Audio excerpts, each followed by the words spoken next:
Yang pertama, Miss Yuli akan menjelaskan tentang perilaku hidup rukun. Hidup rukun ini memiliki arti hidup damai dan tidak bertengkar dengan orang lain. Mari kita sama-sama menyimak Quran Surat Al-Hujurat ayat 13. A'udzu billahi minasyaitonir rajim. Ya ayyuhan nasu inna khalaqnakum min dzakarin wa unsa وجعلناكم شعوبا وقبائل لتعارفوا إن أكرمكم عند الله أتقاكم إن الله عليم خبير.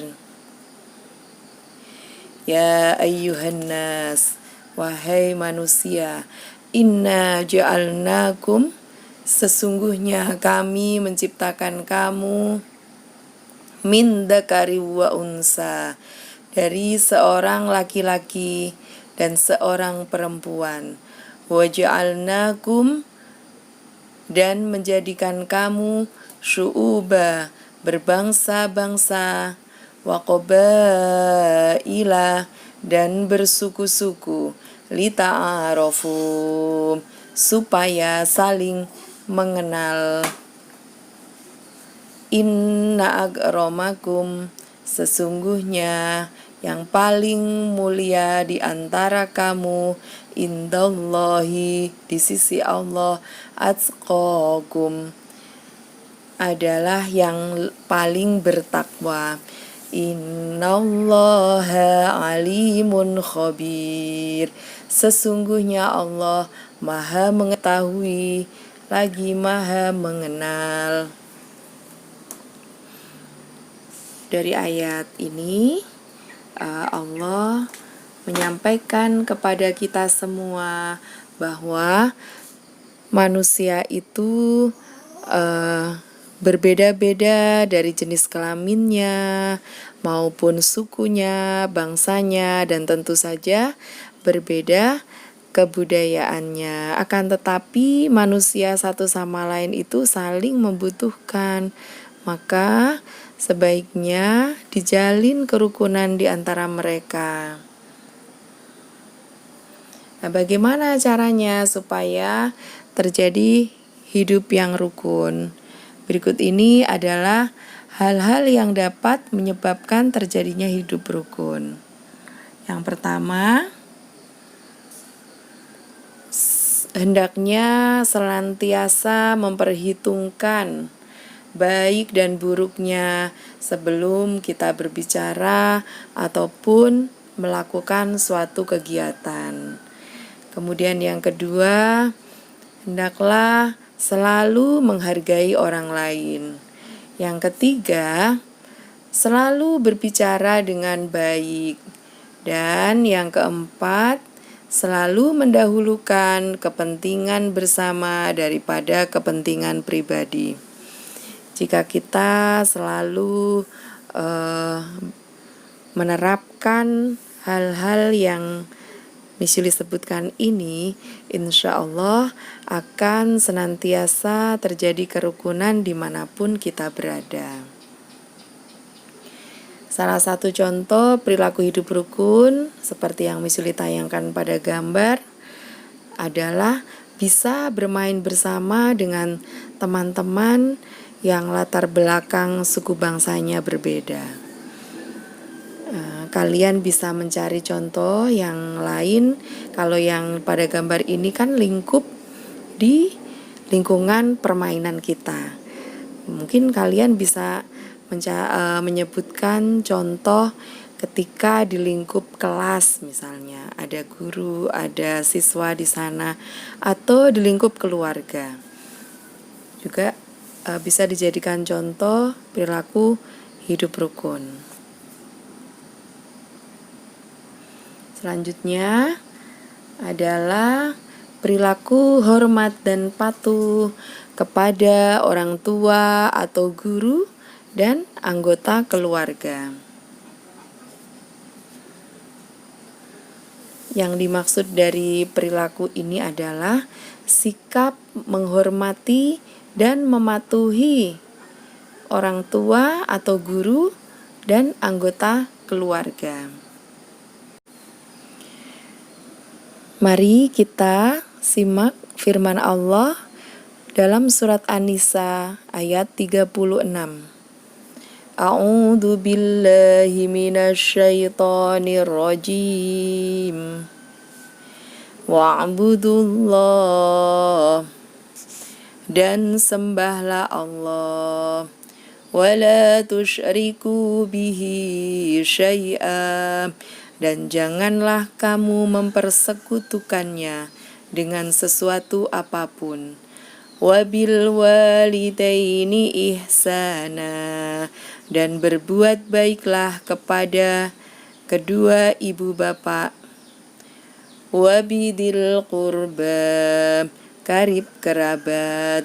Wal yatama, anak-anak yatim. Wal masakini,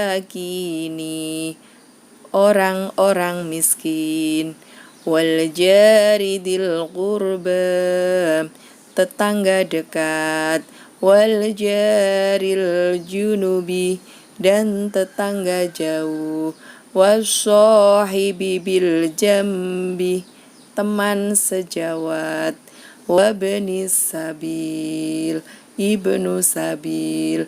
Wama malakat aimanukum, dan hamba sahaya yang kamu miliki. Innallaha, sesungguhnya Allah, la yuhibbu, tidak menyukai, man kana mukhtalan fakhura, orang-orang yang sombong dan membanggakan diri.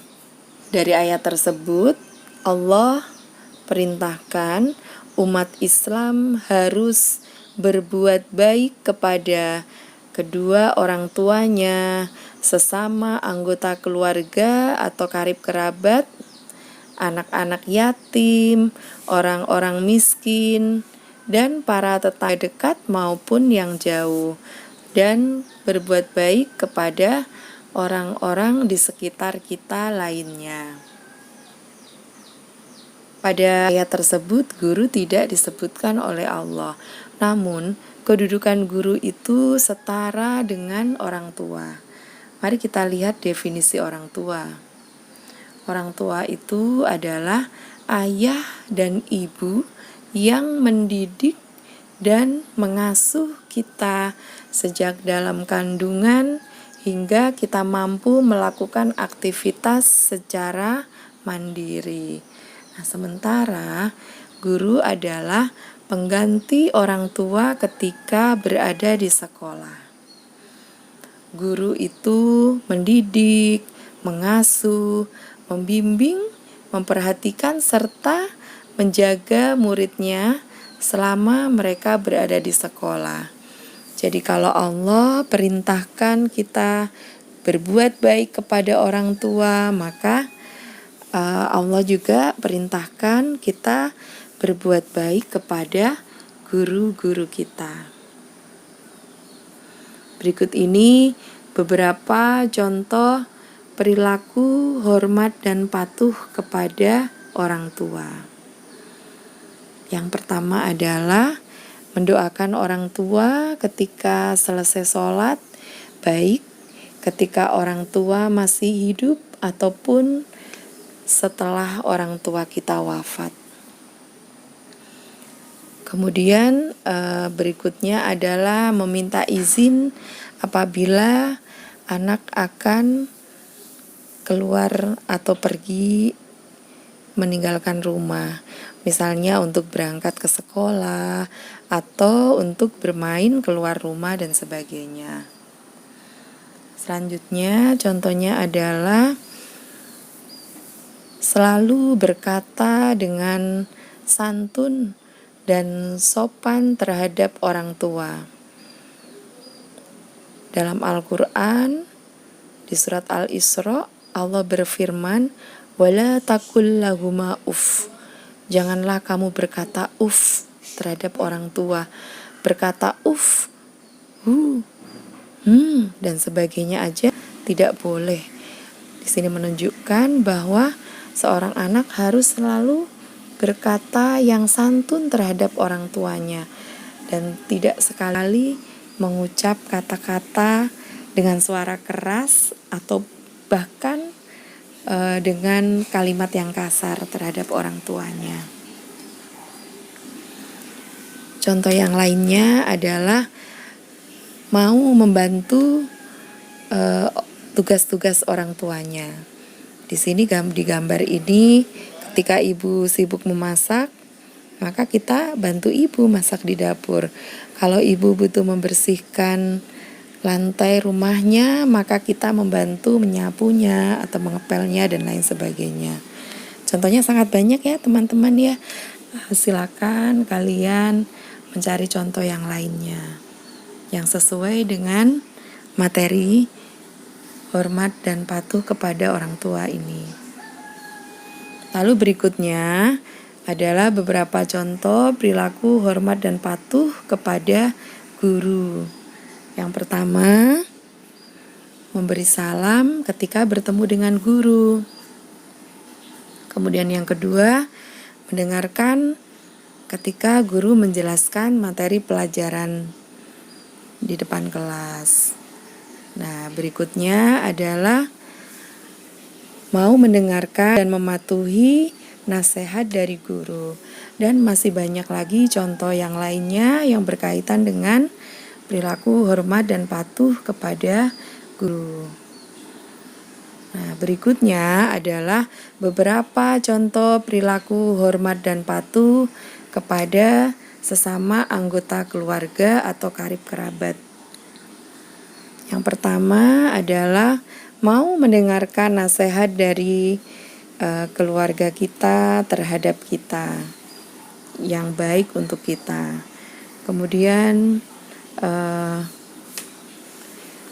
saling menghargai, saling menghormati dalam bentuk tidak mengganggu satu sama lain. Ketika ada saudara kita yang sedang bermain, maka kita tidak berebut mainannya, tapi kita bermain bersama. Atau kalau misalnya di satu ruangan kita mau menyetel TV, maka kita tidak menyalakan TV itu dengan suara yang keras sehingga mengganggu anggota keluarga kita yang lainnya dan lain sebagainya.